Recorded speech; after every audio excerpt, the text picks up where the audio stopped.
Tahun 2019 tak hanya panjang dan melelahkan, juga berliku dan penuh tantangan. Perjuangan kami, Komisi Pemberantasan Korupsi, tak berjalan mulus di atas permadani merah. Tahun ini, 76 tersangka ditangkap dalam operasi tangkap tangan. Dilakukan sebanyak 21 kali di 14 daerah, tangkap tangan KPK menyasar berbagai macam profesi.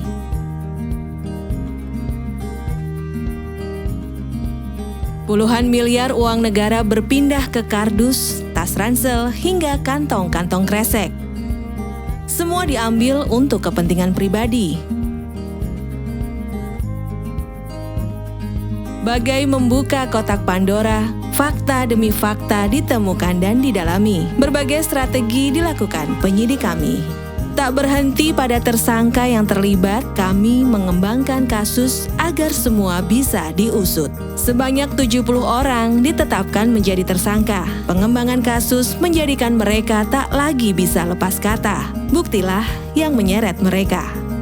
Tahun ini, untuk pertama kalinya KPK berhasil mengembalikan aset dari luar negeri. Kerjasama antara KPK dengan Corrupt Practices Investigation Bureau atau CPIB Singapura berhasil mengembalikan uang sebesar $200.000 Singapura ke Indonesia. Pengembalian ini terkait perkara suap salah satu mantan kepala BUMN. Seluruh uang eksekusi sebesar 319 miliar rupiah telah kami kembalikan ke kas negara. Semua aset harus kembali dipergunakan untuk kepentingan rakyat.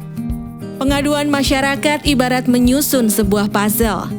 KPK mengumpulkan dan mengembangkan bahan keterangan hingga menjadi minimal 2 alat bukti untuk digunakan dalam proses penanganan perkara selanjutnya. Tahun ini, 2.780 kasus pengaduan terindikasi tindak pidana korupsi masuk ke dalam kantong pengaduan masyarakat. Partisipasi masyarakat ibarat simpul yang saling terikat, membentuk pola tertentu yang menguatkan juga mendorong perbaikan. Tahun 2019, 4 bulan perjalanan bis jelajah negeri bangun anti korupsi berkeliling ke 28 kota. KPK juga menggapai anak muda dari 22 desa di Jawa Tengah, menuangkan ide lewat sekolah pemuda desa. Semangat menggerakkan juga bertambah dengan bergabungnya 418 orang penyuluh anti korupsi tersertifikasi. Mereka inilah yang membantu membawa misi pencegahan korupsi ke seluruh negeri. Di era digital, KPK tak mau ketinggalan. Sudah seharusnya dalam pencegahan korupsi, teknologi memberikan kesempatan agar publik turut ambil bagian. Sebut saja ILHKPN yang memudahkan para penyelenggara negara dalam melaporkan harta kekayaannya.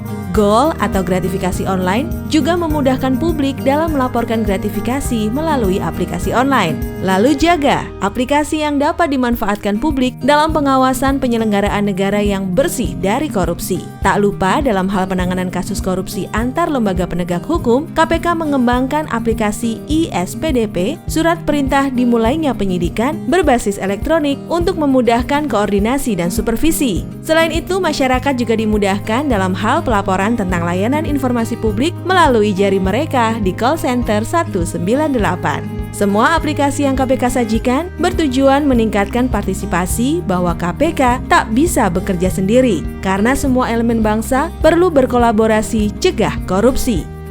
Kajian KPK di sektor strategis dilakukan tahun ini, sektor yang diprioritaskan karena menyangkut hajat hidup rakyat. Dari kajian ini, KPK berhasil menyelamatkan potensi kerugian negara hingga 32,24 triliun rupiah, yang mana dana tersebut setara untuk membiayai pembangunan hingga 10 pembangkit listrik, 70.000 program keluarga harapan lansia dan disabilitas, pemasangan 28.000 KWP panel surya atau setara 2.000 rumah, subsidi pupuk sekitar 40.000 ton, membiayai 14.000 gaji polisi hutan selama 5 tahun, dan masih banyak lagi. Seluruh aktivitas yang dilakukan KPK tahun 2019 menggunakan uang dari rakyat. Anggaran itulah yang kami maksimalkan hingga terrealisasi sebesar 97,12% dengan satu tujuan, demi kepentingan rakyat. Memegang amanah memberantas korupsi bukan perkara mudah. Tantangan dan ancaman terus menanti kami. Sepanjang tahun 2019, serangan dan ancaman kepada pimpinan dan pegawai KPK terjadi beberapa kali. Serangan berupa teror bom, penganiayaan, hingga penggiringan opini secara terstruktur dan masif di media sosial bertubi-tubi terjadi. Kami tak gentar karena kami menganggapnya ini adalah sebuah perjuangan suci mengemban tugas pemberantasan korupsi.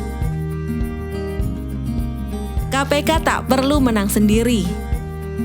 Kami menyadari akan lebih berarti manakala kita bersinergi.